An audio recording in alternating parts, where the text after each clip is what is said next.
What's up, everybody? We are at the birthplace. No, it's not the birthplace. The 14 to 18-year-old home of Butch Cassidy.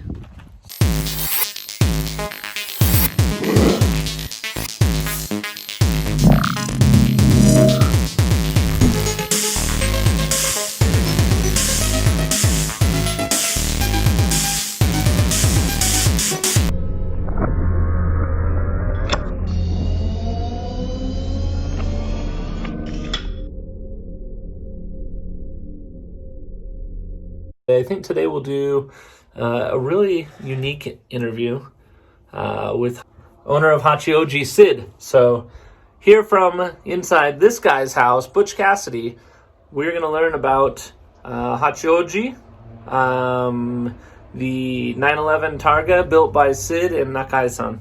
So stay tuned. So you're Brent. I am Brent. Hi, welcome. You are Sid. Yes, I am. Okay, cool. I've heard a lot about you. Are you in that shop right now that you'd sent me the video of? Yeah. Is that where you live, or is that just like your shop, or what is it?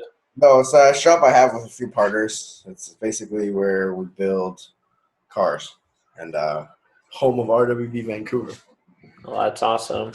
Yeah. I have probably seen it on a couple of build videos because, as you probably can imagine, I've been watching everything. It's kind of where I'm at on my process right now. Is just watching all of the videos. So For sure. I hope you don't mind my smoke. I can't. Your video's not on, so I can't even tell if you're smoking. To be honest, Video's not on? Okay. No. There you go. What's up, dude? You got shades on? I wish I had shades on. Yeah, they're prescription.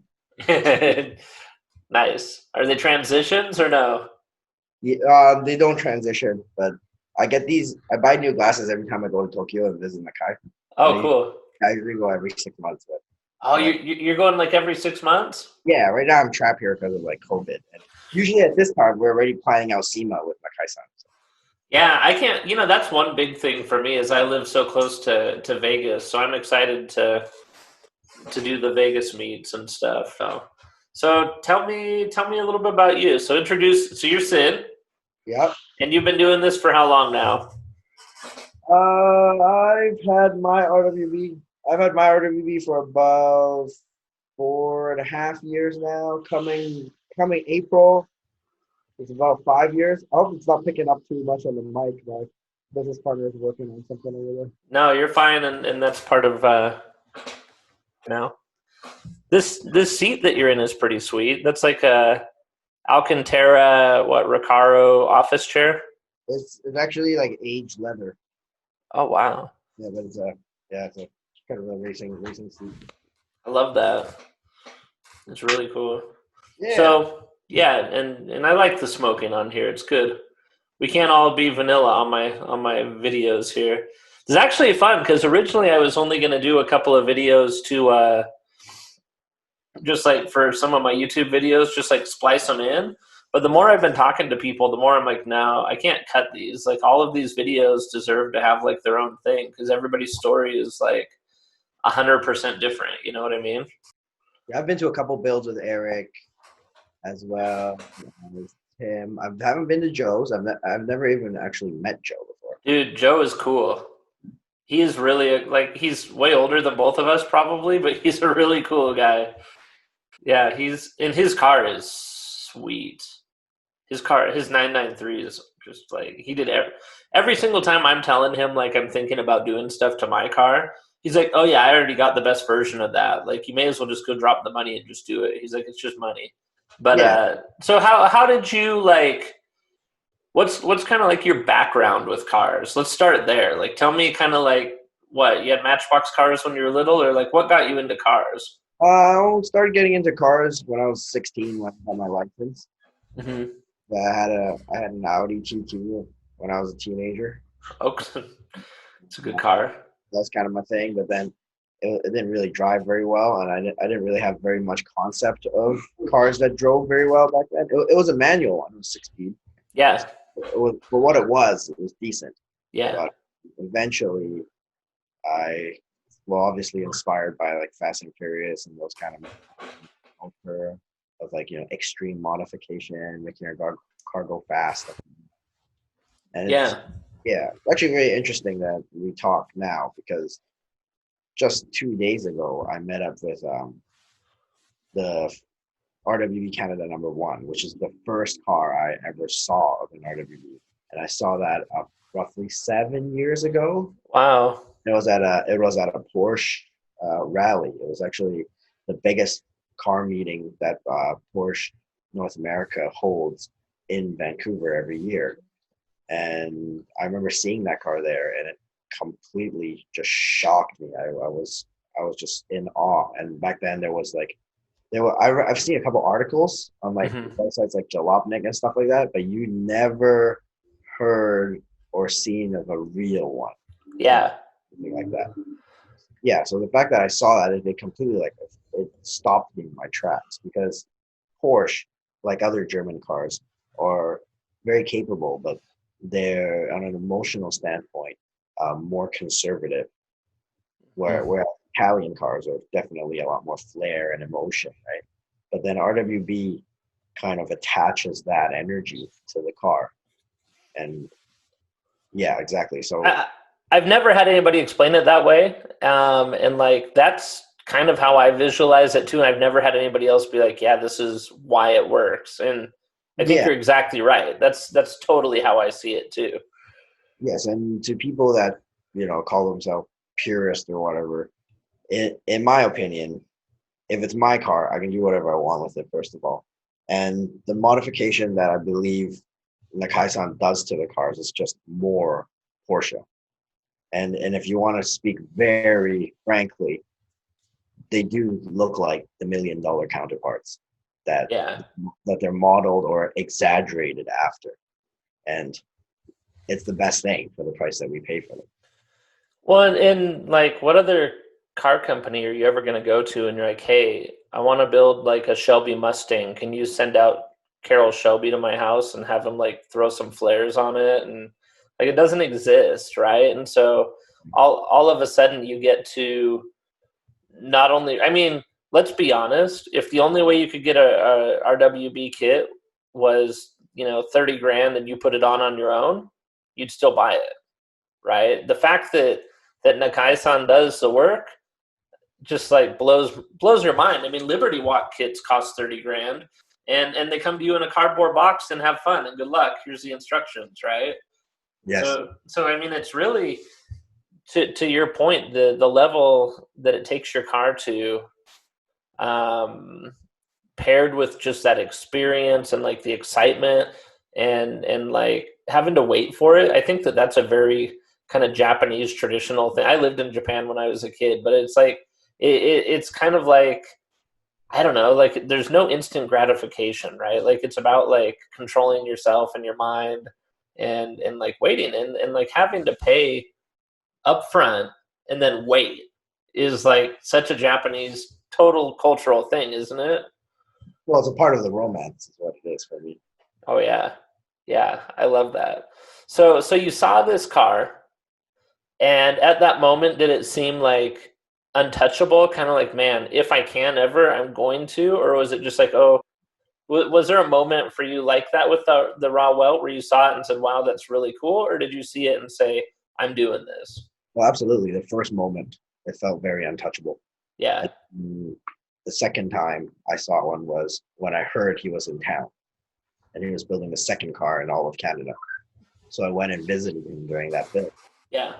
And the most pivotal moment was during that build when he came up with smoke break and he saw that I drove my Targa there.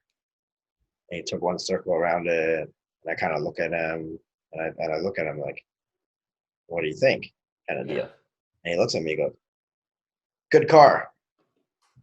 So basically, at that moment, I realized that oh shit, I better start saving my pennies. Yeah. Yeah, that's awesome. What year is your Targa? 1988. I share the same birth date with my car. Oh, I love that. I didn't want to go old enough to share the same birthday with my car, so no, it's pretty close. Mine's a '86. Oh, Yeah. it's also G body. Yeah, so that's why I really wanted to talk to you. Your car is actually one of the first ones I found um, when I was looking for a Targa. Because Right. I said I need to see what these look like as Targas because Targas are my favorite Porsches, period. I love the new ones. I love the old ones. There's just like, I feel like Targa was invented, like that whole style and making it look okay, look good. It's a Porsche thing. Like Trans Ams don't pull it off, and Camaros and stuff they don't pull it off, but the Porsche is perfect. So I Yes. saw your car when I was looking and just trying to figure out, okay, do the raw welts look good as Targas? And yours was one of the first ones I saw, and I was like, yeah, they look awesome. So thank you. Appreciate that. There's not very many of us that have Targa versions. No, and it's hard to find them. So anyway, so he saw it. What was kind of like the process? So you said, okay, he said good car, and then you're like, I'm saving my money, Mm-hmm. and I'm gonna put some money down. How long ago did you get your kit? How long ago did you build your car? 4.5 years ago. Oh yeah, 4.5. And Yeah. then what was the wait like then? Was it like a 9 months to a year kind of a thing? Yeah. It was roughly a year long. So has your car always been the same color scheme it is right now? No, right? Haven't you changed it? So my car used to be this color scheme. Let me show you. Hold on one second. I'm sorry. You're all right. Afterwards, I'm going to ask you about all these This fender is flares. the Yeah, so old. that's the original right there. Yeah, Oh, it's still on the. It's been retired on the wall now. I love it. Yeah. So this is it like that. Oh man, who did that for you? This is Jared. I could get him to do a poster for you as well. I So love I'll take you to the car now so you can see it better. that. Cool. And I love the colors and stuff you guys have done with your branding for Van City RWB. Yeah. So this is now. Yeah, I love it. Yeah, So you went to the green purple from the red blue. yeah. So all of my liveries are painted on, Uh huh. and this all of this stuff is handwritten by Nakai-san. And that's kind of like a new thing he's started doing on more recent cars too, right? Yeah, well, people usually ask him just to sign his name, but I asked him to basically write the name of the car plus my name in Japanese. I love it. It's cool. Yeah. Well, I love that. That's what I actually really liked about the group. There are a few guys that sell their cars and stuff. I get it. But it feels like a lot of the people that I meet, like these cars aren't going anywhere. It's like, hey, you better put my name on that hood because I'm not selling this car, right? Yeah, never, man. The experience and everything around it.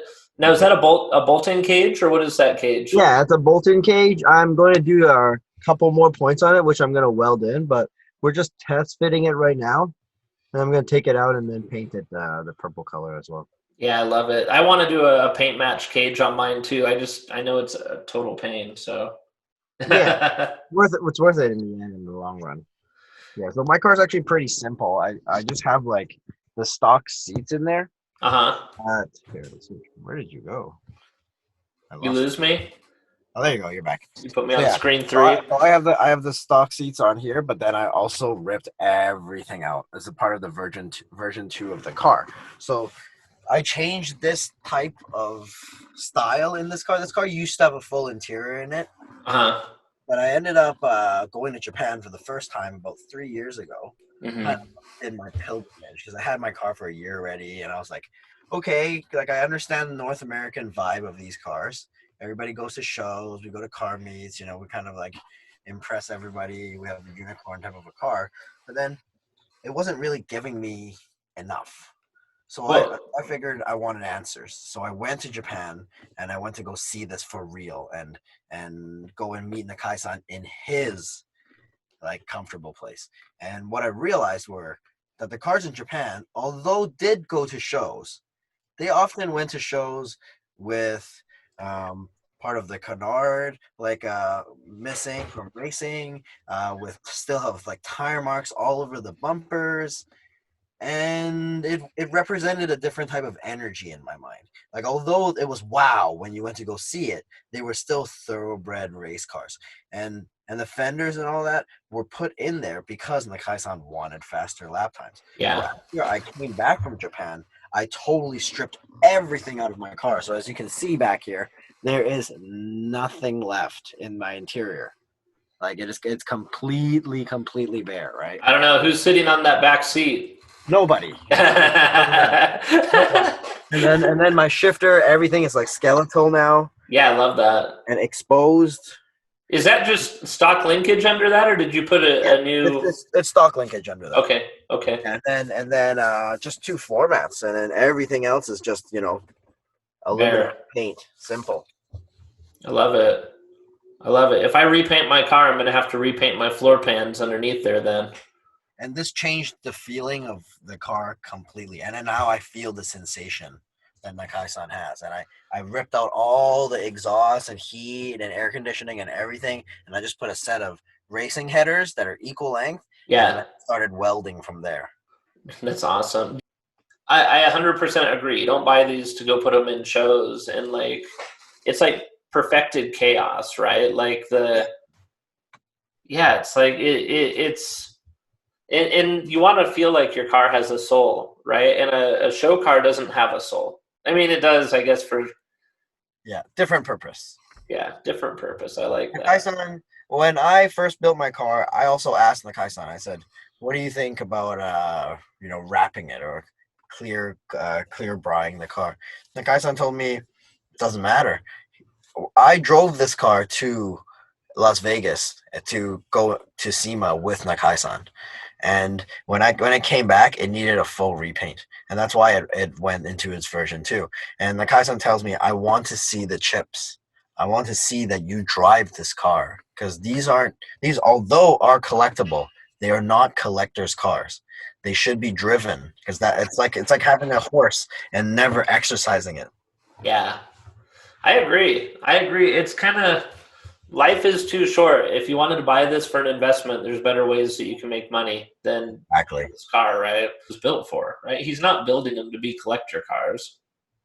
Yes. I mean, although that's what they can be in the future for sure, because they are one-off art pieces. It's almost so let me ask you, and this kind of goes into the next point. When you did your build, did you do like a big public build? Did you do a private build? Like, tell me kind of about the decision-making process around building your car. Well, when I did my build, there wasn't even really that many videos online in terms of builds from North America. So there wasn't really much to base it on. Mm-hmm. Yes. So what ended up happening was most of the people that were there were my friends. But that being said, the fact that it was only the 8th car in Canada meant that you really had to be a die-hard fan to know what was to even know. And it was in a very small body shop, like tucked away inside an industrial area in the back corner of a street. So if you knew, you knew kind of situation. Yeah. Well, but so I was going to say though, the thing is now I kind of struggled with that because I feel like a lot of the car build is for me. It's not for people. It's not like for all the people around. Like for me, it's a really, personal experience, and it's not about showing everybody, hey, look what I have. It's about like the time and the build, and it's like putting the soul into a body or something, right? Like you're sitting there and experiencing this birth. And so the only reason I consider doing a public one is I feel like there are enough people here, especially younger groups and stuff, that know what these cars are now, that I feel like I would be taking something from them if I were to have him fly out, build it in secret, leave, and then all of a sudden this car is here. I don't know. I guess that's kind of my thing. How often do you drive yours? Talk to me about maybe the purpose of yours. Since version 2, not very often, because I've just been doing different things to it. Yeah. But I feel like version 2 is still evolving, right? Yes. Yeah. Another thing I did that people don't really notice is I molded the fenders. Oh, I was about to ask about that, actually. So you molded them on version 2? Yes, I can show you that. And was part of that because Nakai wasn't out to replace the stripping, or why did you decide to do this? I just decided to do it because I think it looks really cool. Let me see it again. Here, it's on the front as well here. It looks so good. Yeah, it's like much cleaner look, but it loses a little bit of the super rough style of it, which I do kind of miss. But at the same time, the old car was, I always tell people, built by the 27-year-old version of me, and this car is now me now. So But so you're evolving the car. What's it like when you take it out? Like when you take that car out, is it different now from when you first did it as far as like getting looks and people asking you questions and stuff, or what is that like? the difference in looks isn't really much of a difference. You still People still whip out their phones, they go crazy whenever you show up at a meet. It's like, you're like Vin Diesel showing up to a meet in like Fast and Furious, right? So yeah, well, my car is not really the super like in your face RWB though. It's more like conservative, and it kind of goes with like the reason why I molded it too, because I would like not for it to appeal to a wider audience, but I would just like to show people that you can slice a cake a different way. Yeah, Like the look that I did for mine is that it has the essence of RWB, but even within RWB, I don't like to conform. And the whole point of RWB is that they don't conform to society. yeah, That's why I love them, because we go by our own rules. And Nakai taught me that in this whole process of knowing him for these 7 years, is that you can do it your way. There is no wrong way. As long as you show me your style of what you think raw welt is, it is what it is. yeah. I feel like he's I've met him before. I met him at Joe's build. Oh, right on. Actually, Yeah, you were in Portland when you came to Joe's. yeah. I was still living in Portland when Joe did his build, so I went there. That wasn't my first one I'd seen in person. My first one I've actually seen in person was Midas Touch.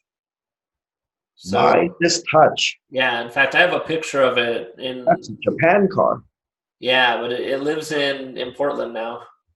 It went through Vancouver as well. Yeah, actually, I don't know where it is today, but at the time it was in Portland, kind of in hiding. It was like in a secret warehouse with a cover on it, and I was at this guy's warehouse where he had all these cars, and I said, "That's a raw welt car under that cover, huh?" I can tell. I can tell looking at that canvas cover on that thing. I know that that's a raw welt car. Which one is it? Let's take that cover off. And he was like, I'll show you, but you can never tell anybody. And now I'm telling you. But I know it's because I don't even think it's there anymore. So I'm sure it went somewhere else. Right? So Yeah. So we have one here that is my business partner's car. ooh, yeah. This one is next to be sliced. So that's a 1997 993, I believe. Uh-huh. C2. And we're gonna do an LS swap to that one. Nice. Are you guys gonna do the full swap there in your shop, or are you ordering Yeah. Renegade kit, or what are you doing? Well, yeah, we have the Renegade kit coming, and then Uh-huh. we're putting a 130 horsepower crate engine in it. Nice. Sweet. So he's doing a built LS in a 997. And what's sweet? I mean, I'm sorry, I knew that 993. But what I was gonna say, what's sweet is he can like pay for so much of that swap just by selling his motor if his motor's in good shape still, right? Oh, this one doesn't have a motor anymore. Oh, got it. So it's not as a shell, and we plan on putting a heavenly kit on it. Love it. But I mean, I don't know. It's so crazy because again, it could be when I put my money in, they said it could be 12 months, it could be 24. We don't know. That's what I was told, but just pay us and you'll find out one day. It's been what, 4 months now or something? Okay, yeah, you'll probably get it next year, I'm sure. I hope you can come to our build though. When is yours going to be? Do you have any idea? I mean, you're in the same boat as me, right? Exactly. Yeah, I'll come up for it. So tell me, how do you guys end up with all these flares? Are these original car cutouts? Yeah. Or what are they? So whenever an Nakai-san cuts a car, right? Yeah. There's 4 fenders. And every time we do a build, I trade fenders with owners of builds that I've been to as well. Okay. And as a result, I've amassed a small collection over the years. Well, you don't have to trade me one, but if you come to my build, I'll give you one of the 4. If you I'll remember give that you I'm one telling of, you. well, I'll give you one of my 4 too, man. You got to start Okay. building the collection. You All right. give them up like that, man. All right. Well, I'm trying to be generous. So if Of course. you remember this conversation. What? And if this gets crazy enough, what if we just did all our builds together? Yeah, it's fine. Do 'Cause it. then that would potentially be 4 cars at once. That'd be crazy. Has anyone ever done a quadruple build before? I don't know, man. If he's gonna do 4 at a time, I want mine done first, and yours can be the last one when he's like laying on the floor tired. Your buddies. No. We'll keep him there for. If he's there for that long, right? We'll probably keep him there for almost 2 weeks.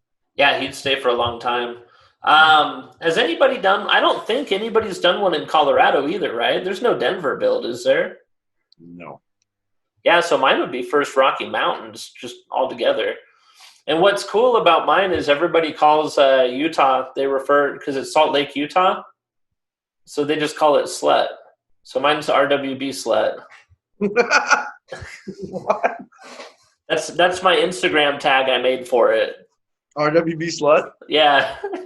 That's awesome. So we'll have really good T-shirts at mine. We'll have some really good swag, keychains and stuff.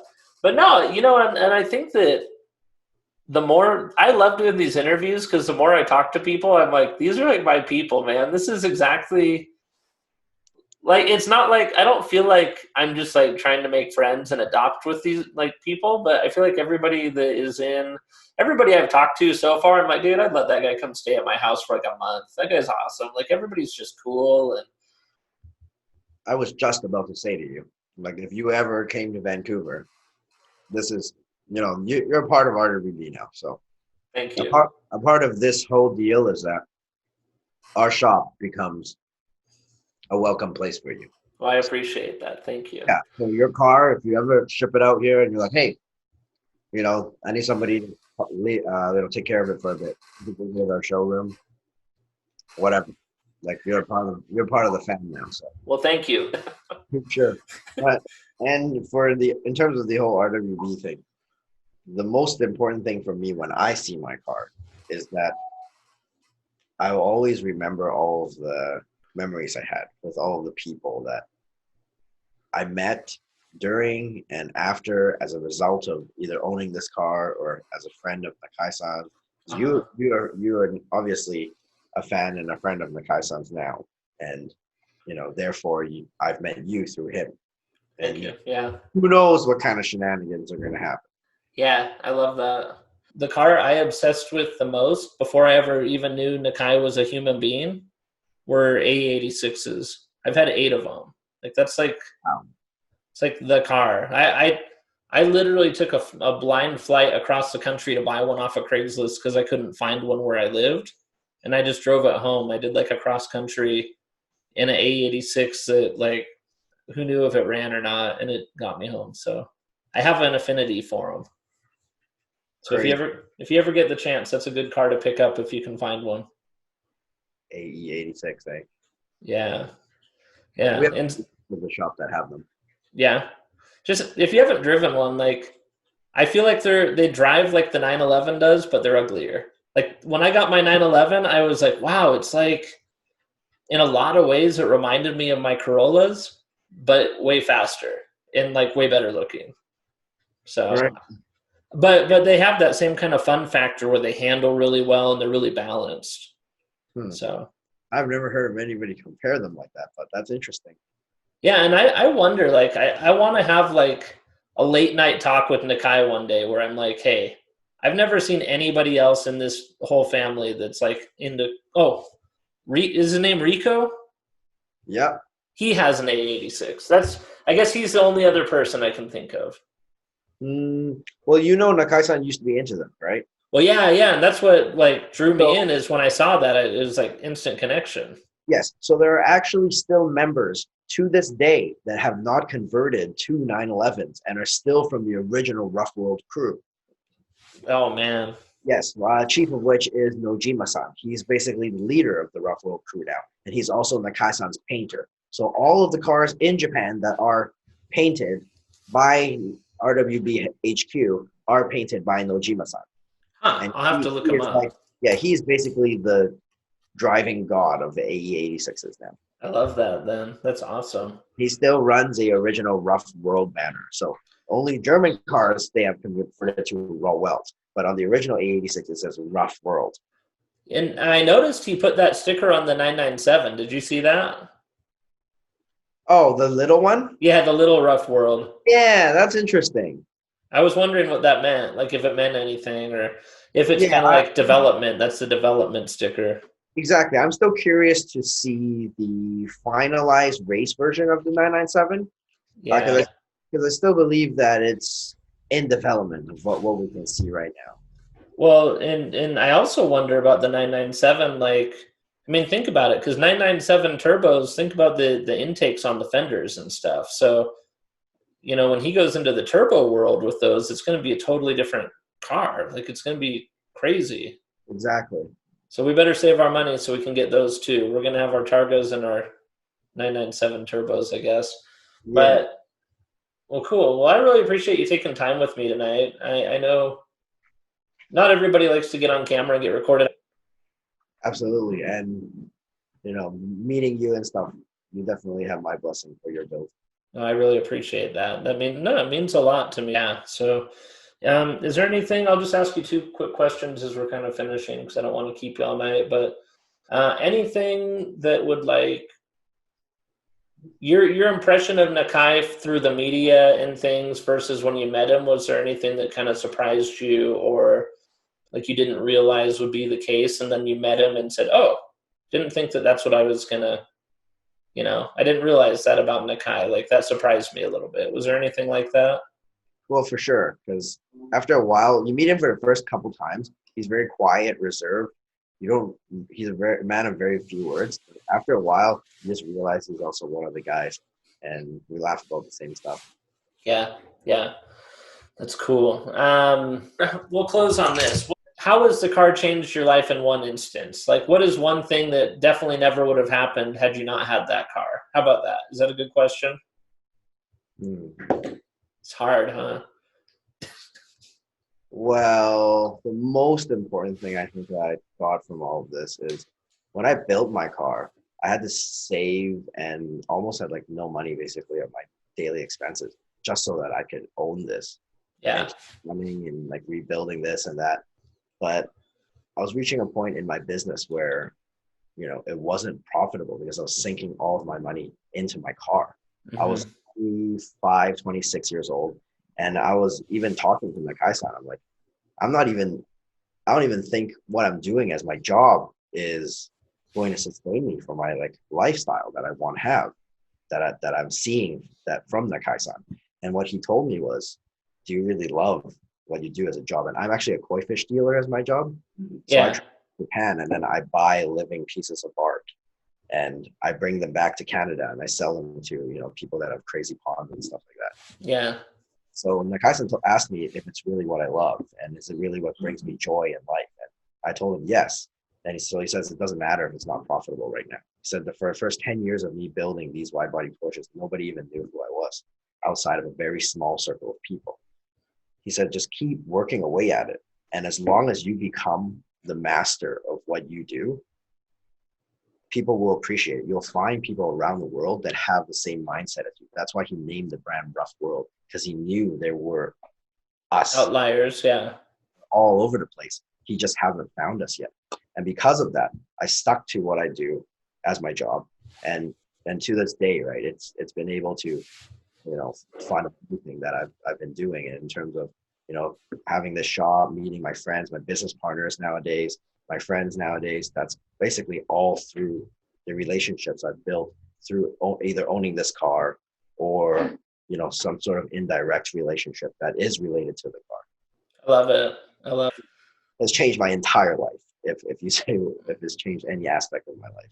Just everything. It didn't change anything, just everything. Exactly. Okay. Yeah, I think that's fair then. Well, cool. Yeah. You know, meeting you, it's cool because it's, you know, I don't even know who built not Rough World. I don't know who even built Midas Touch, but I know that one day that'll be another interesting conversation, because your car, again, you know, to close this, is one of the first Targas that I saw it and said, you know, like, that inspires me to know, like, you can build a Targa out and build it how you want to build it. And like, you know, I'll be honest, like, you definitely went in directions I wouldn't have gone. Like, there's things that you've done, but that's what makes me like your car. Like, your car is not how I would build it. For sure. But I don't not like it either. It's just that it's so different, and it's your car. Now that I meet you, it's like you're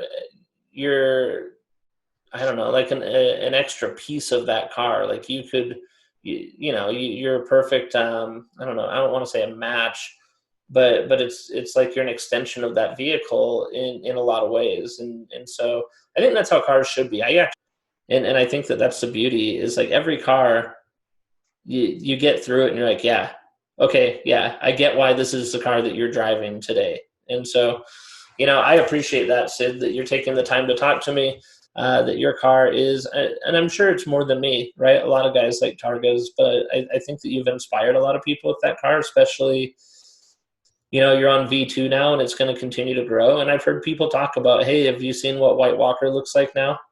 Like, that's been something people that are not in this family have asked me.